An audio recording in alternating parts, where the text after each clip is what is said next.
इसीलिए आज के टेस्ट में पूछे हुए प्रश्नों के उत्तर है। सबसे पहले है 8वें अध्याय का 23वां श्लोक। इस श्लोक संबंधित एक तो ये प्रश्न पूछा था,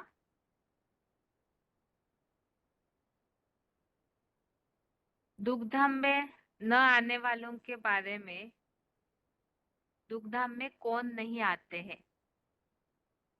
तो इसका उत्तर है, जिस पंचमुखी ब्रह्मा के आदि उत्तरायण काल में प्रकृष्ट यात्री योगी जन दुग्धाम में नहीं आते। तो पंचमुखी ब्रह्मा अर्थात जो परम ब्रह्म ऊर्ध्वमुखी ब्रह्मा है, जिनका इसके पहले के श्लोकों में उत्तरायण काल अर्थात ब्रह्मा का दिन, और ब्रह्मा का दिन अर्थात ही जो ज्ञान की रोशनी से भरपूर होते हैं, तो ऐसे काल के जो यात्री है, ऐसे योगी जन दुग्धाम में नहीं आते हैं।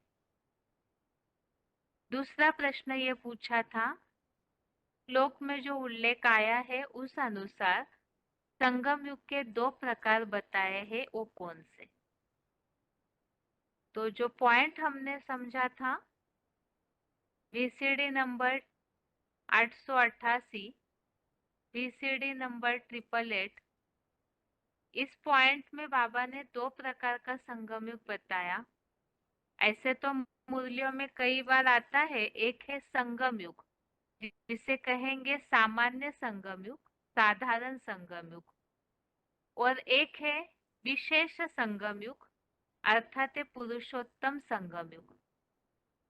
तो पुरुषोत्तम संगम युग कब से कहेंगे, जब से पुरुषोत्तम आत्मा प्रत्यक्ष हो।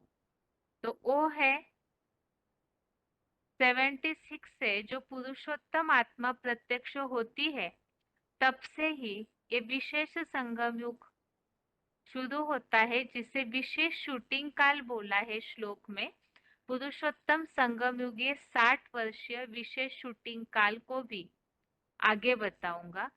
तो ये 76 के बाद से जब वो आत्मा प्रत्यक्ष होती है पुरुषों में उत्तम, तब से वो विशेष शूटिंग काल शुरू होता है। तो इस संबंधित पॉइंट में बाबा ने बात बोली है कि 36 से भगवान बाप आए तो है, लेकिन उस कार्य को जो पुरुषोत्तम है उस रूप में किसी ने जाना नहीं। तो जब ज्ञान योग के पुरुषार्थ के आधार से उसे जानने लगते हैं, तब से वो विशेष शूटिंग काल शुरू होता है। और इसके अलावा इस श्लोक संबंधित पॉइंट्स जो बताने बोला था, तो एक तो ये जो उल्लेख आया हुआ है पॉइंट में, पंचमुखी ब्रह्मा का आदि उत्तरायण काल। तो पॉइंट में विशेषकर पंचमुखी ब्रह्मा वो कैसे बने, इसके बारे में खास करके उल्लेख आया हुआ था, जो बताया कि अभी जैसे कि बताते समय बताया है पॉइंट में, जैसे कृष्ण वाली आत्मा जो है अर्थात दादा लेखराज ब्रह्मा, वो बुद्धि रूपी टोकरी में अर्थात वसुदेव की जो ज्ञान धन संपत्ति का दाता है, उनके बुद्धि रूपी टोकरी में उठाया है उन्होंने उस बच्चे को, और तब से लेकर के वो उस बुद्धि रूपी पेट में ही विराजमान होती है। और इसकी यादगार में शंकर के मस्तक पर अर्ध चंद्रमा दिखाया जाता है। तो यहाँ उल्लेख आई कि ये जो कृष्ण का बाप है अर्थात वसुदेव ज्ञान धन संपत्ति वाला, तो वो काली नदी पार करता है। तो यहाँ बात है ब्रह्मा का भी बाप अर्थात ही वो वास्तव में है ऊर्ध्वमुखी ब्रह्मा, जिनका गायन शास्त्रों में इस तरह से है कि उनका एक मुख काट दिया। जो ब्रह्मा है उसमें से कहते हैं एक मुख उनका कटा हुआ है, तो वो है देह भान अलग कर दिया। तो जब देह भान अलग हो जाता है उस पांचवें मुख का, तो वही वास्तव में है पांचवा मुख जो ब्रह्मा सो विष्णु अव्वल नंबर में बनता है। तो ये जो पंचमुखी ब्रह्मा का आदि उत्तरायण काल अर्थात वही 76 से उसकी शुरुआत हो जाती है। ये तो 23वें श्लोक संबंधित पॉइंट्स। और इसमें विशेषकर एक पॉइंट तो हमने इसके पहले कई बार के उल्लेखों में भी ये बात आई है, जो प्रकृष्ट यात्री योगी जन दुखधाम में नहीं आते।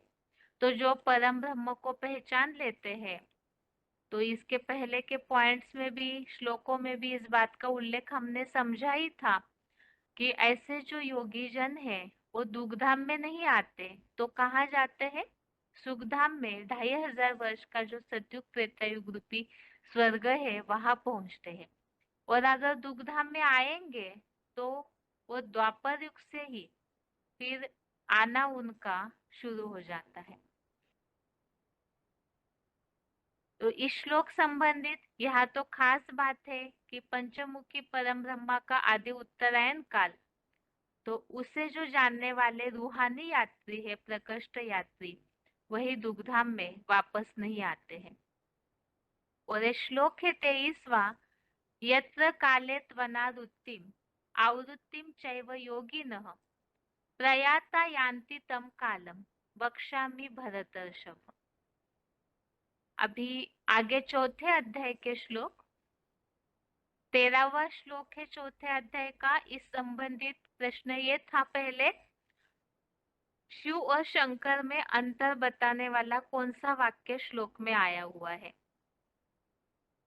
तो यहाँ इस श्लोक नंबर 13 का जो फुटनोट है इसमें ये बात लिखी है, निराकार शिव ज्योति सदा परमधाम वासी है, आदिदेव आदम एडम काशी कैलाशी वासी साकारी दुनिया का वासी है। तो इसमें दो अंतर बताए हैं शंकर और शिव का। और ये उल्लेख किस आधार से किस कारण लिया है यहाँ पर? तो इसका श्लोक में ये उल्लेख है, जो चार वर्णों की सृष्टि रची है उसका कर्ता होने पर भी, जो अव्यक्त मूर्ति है वो उसका कर्ता होने पर भी सदाशिव ज्योति अकर्ता और जो अक्षर है उनको समझ लेते हैं। तो यहाँ इस प्रकार उल्लेख है कि वास्तव में अव्यक्त मूर्ति के द्वारा ये सारा संसार विस्तृत हुआ है, जो शिव समान बनी हुई मूर्ति है उनके द्वारा। तो ये सप्त पुरुषोत्तम संगम युग में होता है, लेकिन सारी जो भी बातें हैं वो परमपिता शिव के लिए ही ठोक देते हैं भक्ति मार्ग में। तो इसीलिए इस बात का उल्लेख समझाने के लिए यहाँ बताया कि इस साकार दुनिया की रचना में चार वर्ण होते हैं। तो साकार दुनिया का रचनाकार आदिदेव आदम एडम जो मनुष्य सृष्टि का बाप है वो है, और परम पिता शिव तो सदैव के परम धाम वासी है। इसके अलावा इस श्लोक में ये प्रश्न और पूछा था, जो चार वर्णों की रचना होती है उसका आधार क्या है, किस आधार से विभाग किए जाते हैं, डिवाइड किए जाते हैं? तो उसका आधार है गुण और कर्म के विभागानुसार। इसके अलावा इस श्लोक संबंधित ये पूछा था कि इसके रेफरेंस श्लोक में जो उल्लेख आया है चार वर्णों में, क्या उनके गुण या कर्म डिवाइड किए हुए हैं? तो इस संबंधित 18वें अध्याय का ही 41 से 44 तक श्लोक थे। तो इसमें यह बताया है कि जो आत्म भाव से, शूटिंग में ही जो आत्मिक भाव से जो पैदा हुए गुण है उस आधार से चार वर्ण बचे, ब्राह्मण क्षत्रिय वैश्य और शूद्र। तो वैसे ब्राह्मण सो देवता बन जाते हैं, तो वो एक वर्ण क्षत्रिय वैश्य और शूद्र।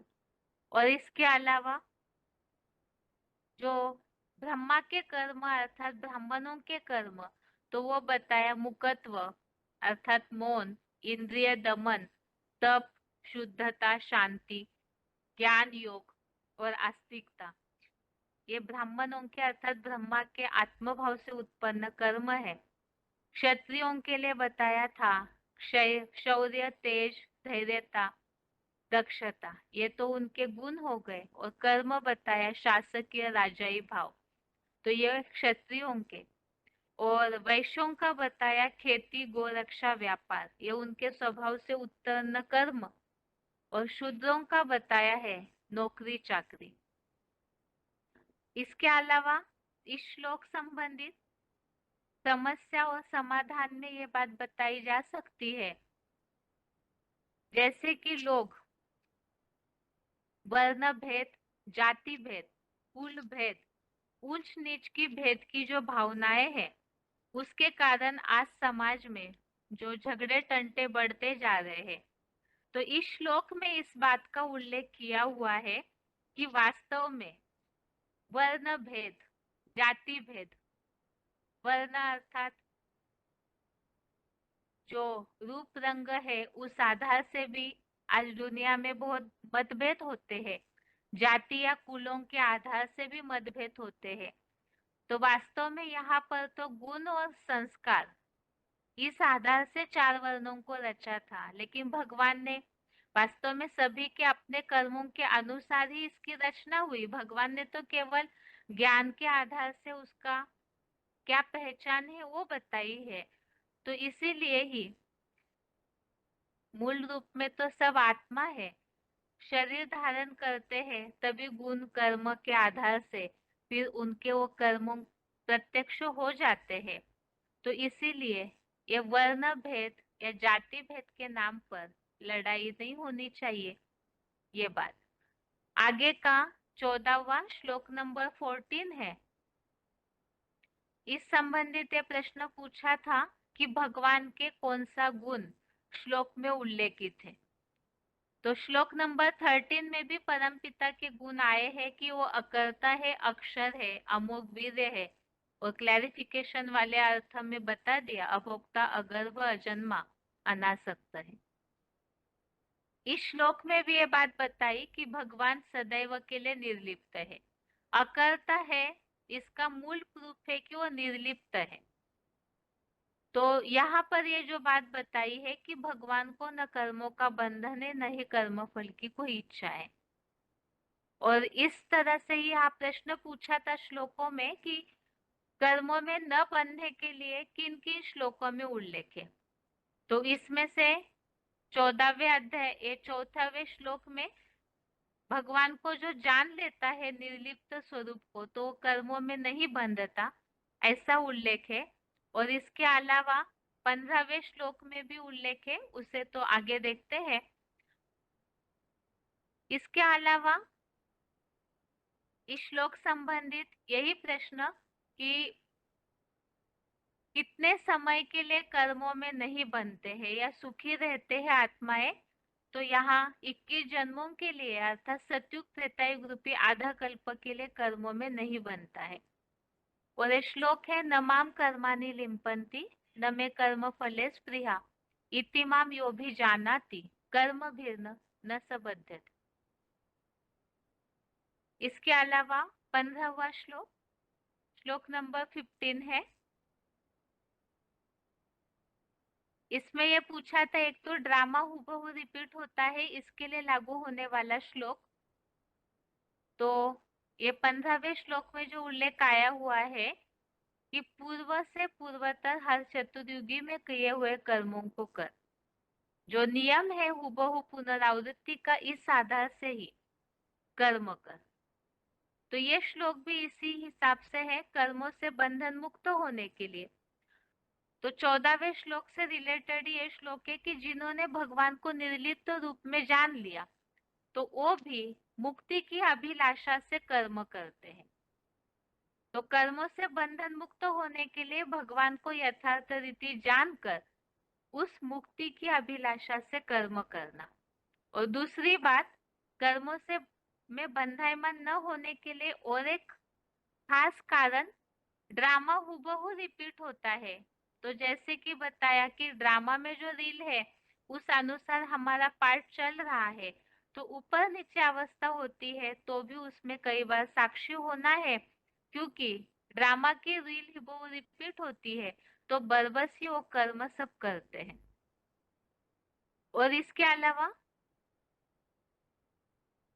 ये श्लोक है एवं ज्ञात्वा कृतं कर्म पूर्वैरपि मुमुक्षुभिः कुरु कर्मेव तस्मात् पूर्वे पूर्वतरम कृतम। आगे है 16वां श्लोक, श्लोक नंबर 16। इस संबंधित ये प्रश्न पूछा था।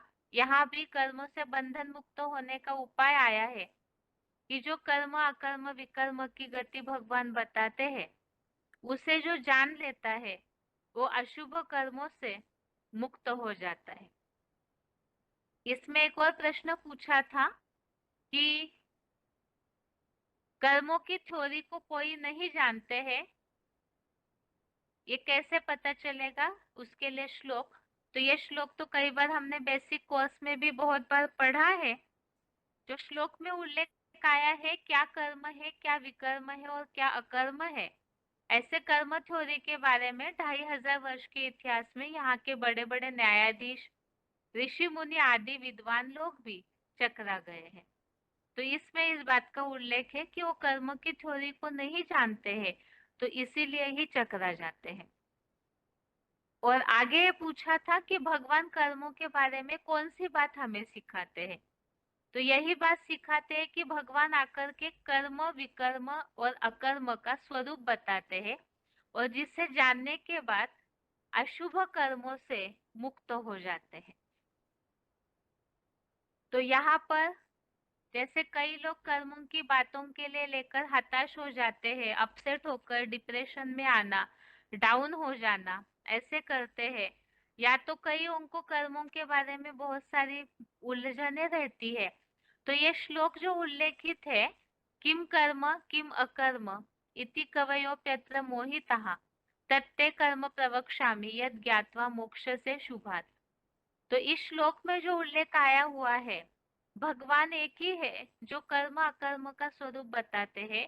तो कर्मों की थ्योरी में न उलझकर या कर्मों के बारे में हताश न होकर, कई लोग डिप्रेशन में भी आ जाते हैं कर्म समझ न पाने के कारण, तो भगवान का पहचान कर, क्योंकि भगवान ही है जो कर्मों में लिंपायमान नहीं होते हैं। जो पहले 15वें श्लोक में हमने 14वें श्लोक में देखा, तो उस आधार से भगवान को पहचान करके जो कर्म करेंगे, तो मनुष्य तो कर्मों की गति का ज्ञान दे ही नहीं सकते, भगवान देते हैं। तो भगवान को पहचान करके जो कर्म करेंगे उसके उनके रास्ते पर चलकर गीता संविधान अनुसार, तो वही ही बंधन मुक्त हो सकते हैं, हमेशा के लिए मुक्त हो सकते हैं। तो इस तरह